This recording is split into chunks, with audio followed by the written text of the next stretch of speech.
কাঁচা কলা দিয়ে ইলিশ মাছ। হ্যাঁ বন্ধুরা, আসসালামু আলাইকুম। হ্যাপি মিনি কিচেন থেকে সবাইকে শুভেচ্ছা। আজকে আমি আপনাদের সাথে শেয়ার করব কাঁচা কলা দিয়ে ইলিশ মাছ রান্না। আপনারা সবাই জানেন কাঁচা কলা দিয়ে ইলিশ মাছ রান্না, তবে আজকে আমি আমার রেসিপিতে দেখাবো আমি কিভাবে কাঁচা কলা দিয়ে ইলিশ মাছ রান্না করি। তো কাঁচা কলা দিয়ে ইলিশ মাছ রান্না করার জন্য আমার যা যা লাগছে, এখানে আমি কাঁচা কলাটাকে উপরের অংশটা ফেলে লবণ আর হলুদ দিয়ে ভালো করে ধুয়ে নিয়েছি। আর লাগছে ইলিশ মাছ। ইলিশ মাছটাকে আমি কুটে ধুয়ে হলুদের গুঁড়ো, লবণ আর মরিচ দিয়ে ভালো করে মেখে নিয়েছি। আর লাগছে লবণ, হলুদের গুঁড়ো, মরিচের গুঁড়ো, কাঁচামরিচ, পেঁয়াজ আর রান্নার জন্য তেল। তো আমরা সাধারণত ইলিশ মাছ কষিয়ে কিংবা ইলিশ মাছ ভেজে এভাবে কলা দিয়ে রান্না করি। তো আজকে আমি কি করব, কষিয়েও নেব না আর ভেজেও নেব না, জাস্ট এই যে মশলাগুলো আমি মাখিয়ে রেখেছি, রান্না হয়ে গেলে এটা আমি এমনি ঢেলে দেবো। তো আপনি আমার সাথেই থাকুন, দেখতে থাকুন আমি কি করে ইলিশ মাছ দিয়ে কাঁচা কলা রান্না করি। তো চলে একটা পাতিল বসিয়ে দিলাম, আমি দিয়ে দিচ্ছি তেল, সয়াবিন তেল।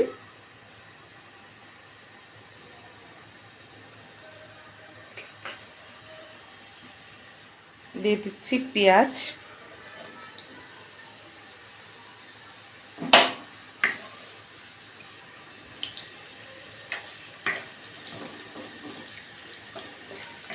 পেঁয়াজটাকে ব্রাউন করে ভেজে নিতে হবে।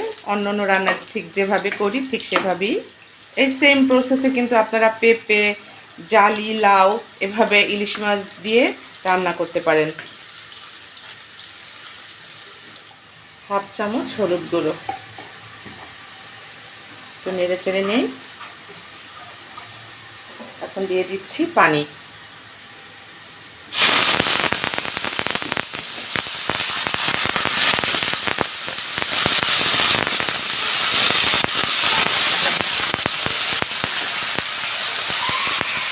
দিয়ে দিলাম 1 চামচ মরিচের গুঁড়ো, এটা একটু ঝাল ঝাল ভালো লাগে।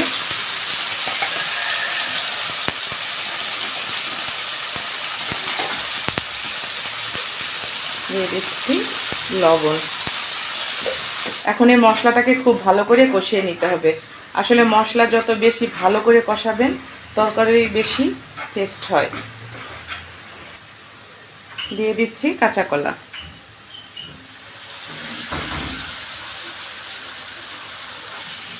মশলার মধ্যে ভালো করে কলাটাকে কষিয়ে নিতে হবে।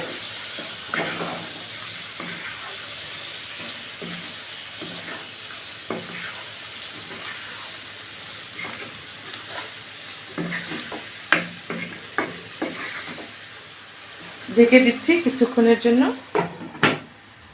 ফিরে আসলাম কিছুক্ষণ পর।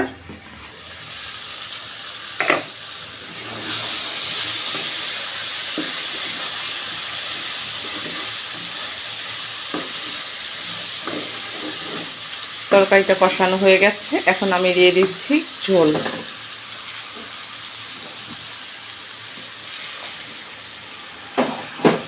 বন্ধুরা, আমার এই রেসিপিটি যদি আপনাদের ভালো লাগে তাহলে সাবস্ক্রাইব করে আমাকে পাশে রাখুন।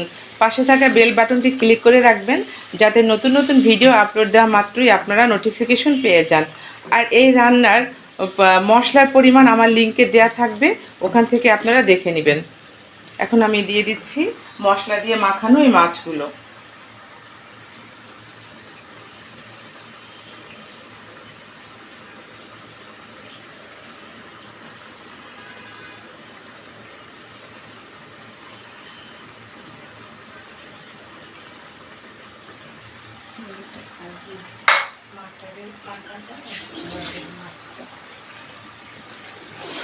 এখন আমি আরও ঝোল দিচ্ছি, এমনভাবে ঝোল দিব যাতে মাছ এবং এই কাঁচা কলা সেদ্ধ হয়ে আমি ঝোল যেটুকু পরিমাণে রাখবো ওই অবস্থায় যেন হয়ে যায়। আরও ঝোল দিচ্ছি।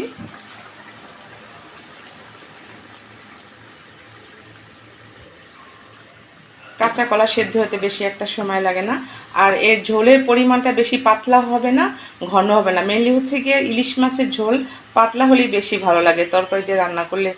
ভুনার ক্ষেত্রে আলাদা, যখন ভুনা করব পেঁয়াজ থাকবে, আর রান্না করার ক্ষেত্রে পাতলা ঝোলই ভালো লাগে। এখন ঢেকে দিচ্ছি, ফিরে আসব পুরো তরকারিটা সেদ্ধ না হওয়া পর্যন্ত। ফিরে আসলাম কিছুক্ষণ পর।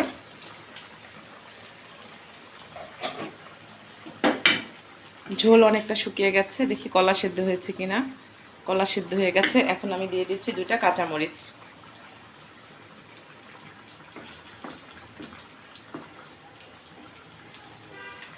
তো হয়ে গেল আমার কাঁচা কলা দিয়ে ইলিশ মাছের পাতলা ঝোল।